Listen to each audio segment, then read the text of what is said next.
Hey Megan, how you doing? It's been a long time since we last spoke. I was just wondering if you were well. Carl? Yeah, it really has been a long time. I'm fine. I'm doing much better without you. So, what do you want? You've got a lot of nerve talking to me after everything you did. It's already been months since you left, and you suddenly want to have a chat? Just to let you know, I'm not interested in catching up or making up with you. I just want to know how you've been recently, that's all. You don't have to be so defensive. You must be feeling lonely living all by yourself in that house without me, right? You can't have completely forgotten about me already. Lonely? That's a great joke. I stopped feeling lonely 3 seconds after you walked out the door. Honestly, I felt more angry and sad. But it's already been months.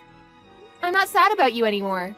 I'm disappointed and still angry enough to not want to have anything to do with you, but otherwise, I'm doing really well. I'm grateful to our lawyers that our divorce went so smoothly and that it was all over so quickly. Thanks to that, I didn't have to meet you in court as often as I expected. Alright, I'm kinda shocked. I thought that you would still feel something for me. I mean, it's only been 6 months, you know? You can't have gotten over me that quickly, can you? I kinda feel like we've really grown apart. I feel like there's a massive distance between us now. We used to be husband and wife, and we were in love, and we lived together, ate dinner together. But look at us now. We're so far apart. Huh? What's your point, Carl? I told you that I'm not interested in talking to you. That includes getting nostalgic about how things used to be. And what do you expect? I don't know where you're living right now, but of course we're far apart, physically and emotionally. We're divorced, and we're never going to see each other ever again. We're complete strangers now. You're no different to any stranger I pass on the street. The difference between you and a stranger is that I would rather have a conversation with any random person rather than speak with you. Megan, don't be so cold. You don't have to be so harsh towards me. I used to be your husband. The key words are used to be. That was until you won the lottery and suddenly started acting like you were better than me. Yeah, it was a lot of money, but I don't understand how you could have changed so much in just a matter of hours. You threw me away on the day you won that lottery, and you're telling me that I'm being cold? I don't have anything to say, and I have no intention of being kind to an idiot like you. Trust me, I feel really bad for what I did. I know I've been an idiot. That's why I messaged you today. I did something terrible, but I wish you could just talk to me. I'm really sorry. I hurt your feelings. I thought about what I did since then, and I've reflected on my actions. I regret ever doing something so stupid and impulsive. I should have been more rational when we were talking about the winnings, and shouldn't have reacted like that. No, I should have listened to what you said more carefully. You were being so reasonable about what to do with the money, and I wrecked our marriage because I was so selfish. I regret all of that and more. The fact that you're saying that now means you're in the situation I predicted you'd end up in all those months ago, right? I hate to rub it in, but I told you so. I can't believe it took you so long to realize how wrong you were. I could see it coming from a mile away, but I guess you just had to experience it firsthand. I know, I was stupid and I'm sorry. I finally realized that you warned me that this would happen for my sake. I was too blinded by the money to understand that you were only thinking of me. I wish I could go back in time and change everything, but I can't. I was so stupid and I regret it all. Yeah, you were so stupid. And horrible, too. I get that winning $3 million was a big deal. It's a lot of money, and it's not every day that such a large amount of money comes into hand. I think anyone would panic and get big ideas about how they want to spend their newfound fortune. I was pretty shocked too, and I won't lie, I thought about all the amazing things we could buy too. But the way you reacted was abnormal. Once you knew you had the winning ticket, nothing else mattered to you. You only cared about yourself and the money. I wasn't thinking straight. It was like I was in a dream state. I couldn't help myself. All I suggested was that we should be sensible with how we spend the money and save as much of it as possible for our future together. And keep some money aside in case we had children. I wasn't planning on taking anything from you, and I made no mention of spending it all by myself. But you started raving, shouting at me that it was your money and that I wasn't allowed to touch a single cent. That it was for you to use the way you wanted to spend it. I never intended to take anything from you, but that's what you assumed. And suddenly, poof! Like magic, you were gone, along with the money. You didn't even answer my messages until you sent me the divorce papers. And even then, you only replied that you would give me alimony if I signed the papers. We had been together for 3 years, but all that went down the drain when you got that money and turned into a completely different man. For weeks, I wondered what those 3 years were, if they meant nothing to you. After I stopped being sad, I realized that I had already wasted 3 years, and that I shouldn't waste any more time trying to make sense of what you did. I know. I was completely at fault. But it was $3 million. Neither of us had even had a tenth of that amount in our banks at one time. You can imagine why I went so crazy, can't you? Yeah, it's a lot of money, but that doesn't excuse your behavior. You ranted at me that my parents might come and beg you for money because they're so poor and that you couldn't trust anyone anymore. You were insulting me and my family with every word you said. Because you had all this money, you had this ridiculous idea that you were better than all of us. I never knew you could be so hurtful and obnoxious, and I was shocked that you could change so easily because of some money. I don't know what got into me. I don't really know why I said any of that. Well, I didn't mean it, you know that, don't you? I regret everything I did and said after that. Wish I could take it all back. Really? It sounded like you meant it at the time. Don't try and run away from what you did. It's way too late for you to start begging me for forgiveness. I couldn't care any less about how guilty you feel. Your feeling bad isn't going to change anything. Anyway, what do you want? Let's get this over with. What are you talking about? There's a reason why you messaged me today, isn't there? I know you didn't just message me so that you could apologize. No, I really was worried about you. I wanted to show you that it changed and felt bad about what I did. I guess I also wanted to find out what you did with the money I gave you when we divorced. I was just curious about how you spent it, that's all. Money? That's what you're interested in? You're talking about the lump sum of money you gave me, right? You chose to give me that money instead of sending me regular payments of alimony because you didn't want to risk having to send me alimony payments for the rest of your life, if I remember correctly. Yeah, that money. I gave you $200,000, didn't I? Yeah, you did. What about it? What did you do with it? It's my money, so what does it matter what I did with it? I don't think it's any of your business how I spent it. It's not like you set any conditions for how I spend it when the amount was decided in court. Yeah, but it was my money to begin with. I think I have a right to know what you've done with it and decide what you do with it regardless of what was decided in court. And if you have any left, I was wondering if you could return it. Since you're so smart when it comes to money, I was hoping you still have a lot left. No way. You can't seriously be asking for it back. Of course I'm not giving it back. It may have been yours when you had it, but it became mine when you paid it to me as compensation. Do you understand the meaning of the word compensate? You're the one that suddenly asked for a divorce, so I was owed alimony. but you didn't want to pay that, and I didn't want to keep on having to meet you in court, so I settled for that money you gave me. I don't have any obligation to return that money to you. That money was owed to me, and it's mine. Yeah, it was compensation, but I only gave you a lot of money because I had a lot of my own money at the time. But I'm having trouble right now and I need some money. It would be great if you could give it back. To be honest, it's my money, so I shouldn't even have to ask you. What do you mean by trouble?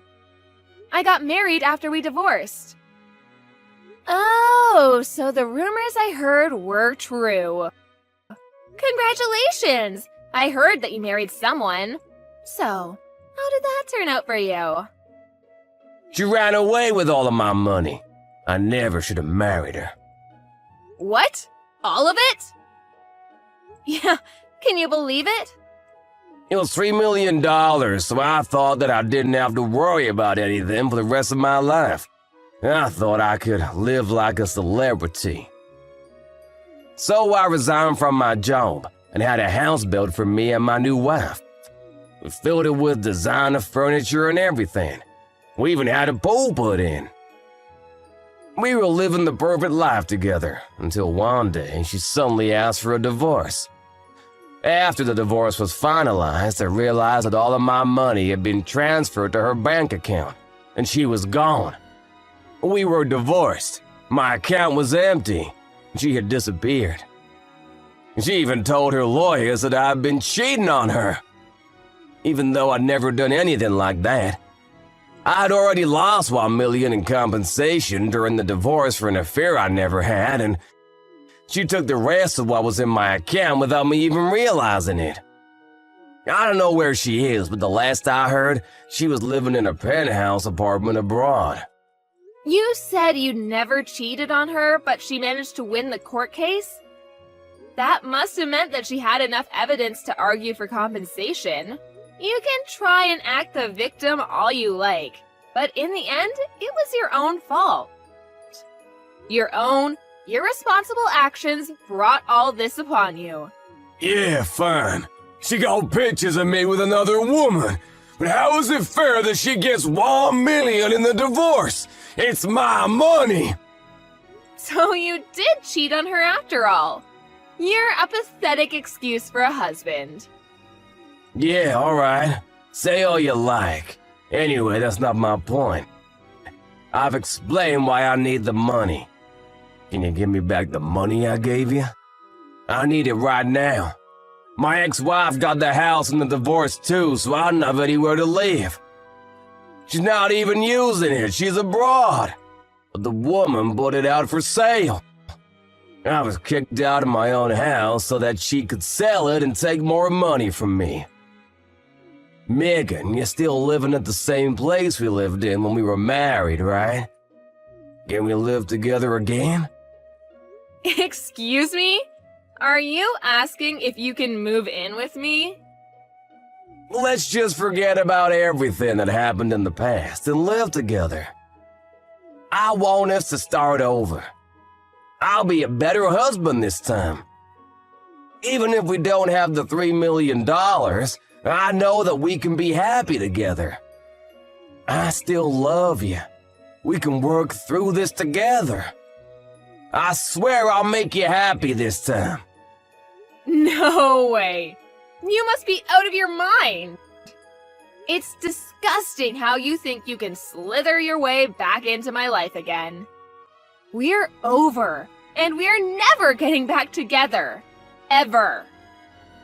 The divorce was finalized, and I'm free of you. I don't have anything else to say to you. Plus, I've already moved out of that house and sold it. I'm living somewhere else. Well, you moved out. Where are you living now? Are you still close by? I'm not giving you the details of where, but I'll tell you a bit about it. Thanks to the compensation I got from you, I was able to buy some pretty reasonable shares. I had to be patient, but it went really well. I managed to earn a profit from it. You bought shares? I never knew that you knew how to do that kind of stuff. Why didn't you tell me when I had the 3 million? We could have made an even bigger fortune. Don't be stupid, Carl. It was beginner's luck. And of course I didn't put the entire $200,000 you gave me into buying shares. I invested a reasonable amount and got lucky. Once I made a decent profit, I backed out and put all the money I made into a savings account. Right now, I'm working full-time and using the money I've saved up to live a little more luxuriously. I buy organic and I spend money on the things I love and enjoy. But I still have money saved for a rainy day. Thanks to that, I was able to get a penthouse apartment in a really lovely area. It's not filled with designer furniture, so it might not be as fancy as the place you had, but it's home. I realized early on that it was dangerous to impulse buy when you have so much money at your fingertips, so I try and only buy what I need or really want. I'm doing really well at work too. So, everything's going perfectly. Smooth sailing. I was being serious when I said I was doing better without you. Honestly, I'm grateful that you won that lottery, and I'm glad you told me you wanted a divorce when you did. If you hadn't, I would have been stuck with you. You living in a penthouse apartment too? You're kidding! I never imagined that you would end up being so successful. It's only been 6 months since we divorced. But that's my money you're standing on. You and my other exes, you're both living in luxury thanks to me. It's money we were owed. I don't know what to say about that money she took from your account. Except maybe that it was just karma coming around to bite you in the ass. By the way, how much money do you have saved right now? About $200? You can't be serious. You're turning 36 this year, aren't you? You don't have a place to live, you're unemployed, and you only have $200 saved? I would sympathize, but I know that it's all your own fault. What are you planning to do from now on? I was just kicked out of my own house last week. I haven't been able to find a job yet. I thought that I could sell the house, but my other ex got it in the divorce, so I don't have anything worth selling. I already failed one job interview, and I didn't know what else to do, so I decided to message you, hoping that you could help me. What about your parents? Why don't you ask them to let you stay with them while you find a place of your own? And a job. Some idiots in my parents' neighborhood found out that I won $3 million and started harassing my parents.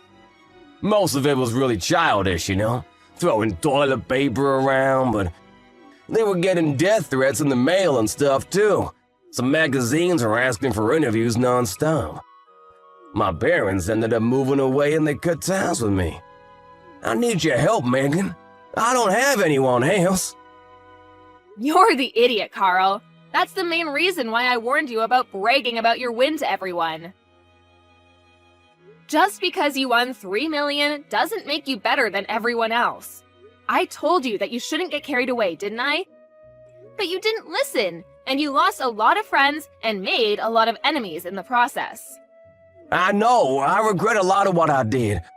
I regret not listening to you the most, because none of this would have happened if I just did as you said. That's why I want to get back together again.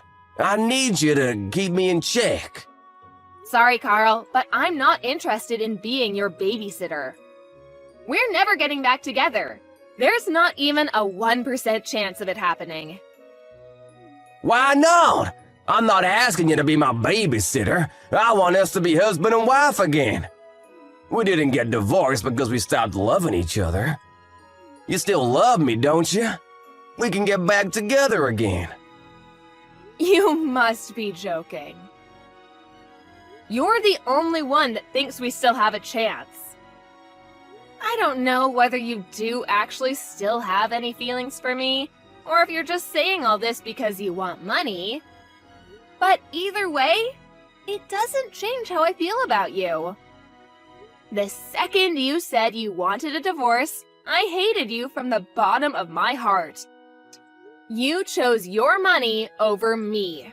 You made that really clear during the divorce. Now, I'm indifferent. I couldn't care less about what happens to you. Don't say that. That hurts more than being told you hate me. Please, I'm begging you for help. Could you at least have some pity for me? I need your help. We used to be married, remember? We spent 3 years living in the same house. We can forget about everything and start new together. No thanks. You're the one that asked for a divorce despite the 3 years we spent together, so don't bring it up as a reason to get back together. Then could you at least lend me some money? That's all I asked for. You said you've got money saved up. You can spare some, can't you? You made that money because of the money I gave you. You owe me. Come on, I don't even have a place to live. I'm begging you, Megan. Help me out. I don't have anyone else to turn to. I don't have any obligation to help you. You won $3 million and you told me that you didn't trust me with your money, saying that I might waste it all on shopping sprees. Only God knows where you got the idea that I would do that. You said you wanted to spend it how you liked and demanded I sign the divorce papers. And you left, taking all your money with you. Well, I'm telling you now that I'm free to spend the money I have however I like, including the money I got as compensation. I don't have a single cent to give you. Then what am I supposed to do? The reason why you have so much money right now is because of the money I gave you. Don't you feel any gratitude towards me? You could at least give something back as thanks. It's not fair that you're living in a penthouse apartment and have money saved and still have a job. I don't have anything. How can I accept that? Why should I care whether you accept it or not? You were living in a house filled with designer items and lived the celebrity life for a few months, didn't you? I hear that your new wife was quite beautiful, too. You didn't have to work and spent your days relaxing, sleeping, and eating, I guess. Do you remember what you told me when you left me? You said that you were rich and that you deserved better than a boring old woman like me. Even though we're the same age. Even though you would be just as boring without that money.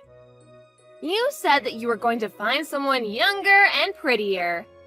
Someone that would suit your newfound fortune. Did you think I would forget that you said that? I don't remember saying anything like that at all. But I'm sorry, I really am. I wasn't myself then. I didn't think that at all. I've never thought anything like that. You didn't think I was being serious, did you? Ever since we got divorced, I've been thinking about you. I just want to get back together. I realized after spending a few months living with my other wife that the only one for me was you. I need you, Megan. Really? You need me? Thanks. I'm so flattered. Is that all you have to say? I'm begging you here. Just listen to what I have to say, please. Can't you be a little interested just for a minute?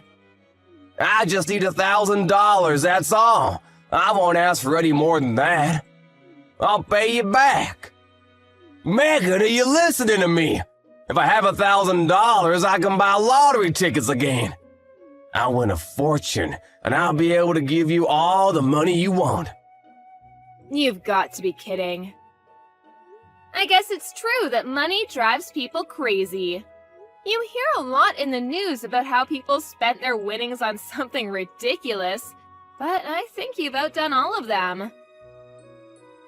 I've never heard of anyone that had to beg their ex for money to bet their chances on a second win. If you think that's the way out of your problems, then there's no helping you. What do you mean there's no helping me? You can help me. I just need money. We can fix everything if we get back together and help each other through this. I want to start over with you. I love you. Don't you love me back? Don't you feel sorry for me? You don't love me. You just love that I have something you don't. My money. And I don't need anything to be fixed. My life is great as it is now. It's not perfect yet, but you're not the one that will make it perfect. You need to learn to fix your behavior and fix your problems yourself. Don't bother me anymore. I do love you. I only have you. Give me back my money. It's not yours. I made this money because of the decisions I made. You lost yours because of the decisions you didn't think through. Don't ever message or call me ever again. You asshole. Let me give you the same parting gift you gave me. I deserve better than a boring old man like you. I'm going to find someone that loves me and live happily ever after without you. I'll be blocking your number, so don't try and contact me. Goodbye! After that, Megan blocked Carl's number and blocked him on all of the social networking they were connected on. Megan was able to forget about Carl pretty easily and was enjoying her peaceful life without him. She was living her ideal life, focusing on her career and coming home to the apartment she had taken care to furnish with things she loved. Carl, however, had used up what remained of his savings and still couldn't pass an interview because of his obvious lack of work ethic. He didn't change his attitude and blamed the interviewers for not passing him. As a result, he started borrowing money from loan sharks. And with that money, he began gambling at his nearest casino. Of course, it wasn't that easy to make a fortune, and the gambling only made his debt bigger and bigger. He was digging his own grave, but he still didn't change his attitude. After realizing how big his debt had gotten, he became desperate. But instead of trying for another job interview, he tried to steal money from a convenience store and was caught by the police. Megan found out about Carl's arrest on the morning news, but was too indifferent to care. She only remarked that money really does drive people crazy, and went on about her day as she usually would. Carl was just another stranger to her now.